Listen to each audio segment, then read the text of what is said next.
আরে আমার মা আমার জন্য এত কষ্ট করতেছে কোনোদিনও আমার নিজের চোখে দেখিনি। আরে আজকে তো আমার মার জন্য কিছু করতে হবে। যাই তাড়াতাড়ি যাইয়ে মায়ের জন্য পুকুর থেকে মাছ ধরতে হবে। আরে একটি মাছ উঠে যা আমার মায়ের জন্য আমি খাবার তৈরি করতে হবে। আরে বাহ, একটি মাছ ধরে তো ফেললাম। আরে তাড়াতাড়ি মাছটাকে কেটে তাড়াতাড়ি মায়ের জন্য খাবারটি তৈরি করতে হবে। আরে মা আমার জন্য এত কষ্ট করো আমি কোনোদিনও দেখিনি।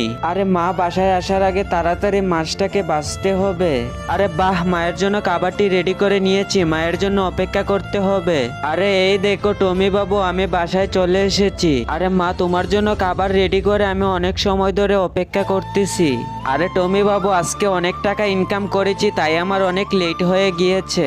আরে মা তুমি আমার জন্য এত কষ্ট করো, আজকে আমি নিজের চোখে দেখে ফেলছি। আরে টমি বাবু, তোমার বন্ধুরা কি তোমার জন্য লাইক আর সাবস্ক্রাইব করে দিয়েছে? আরে মা, ওরা সবাই লাইক আর সাবস্ক্রাইব করে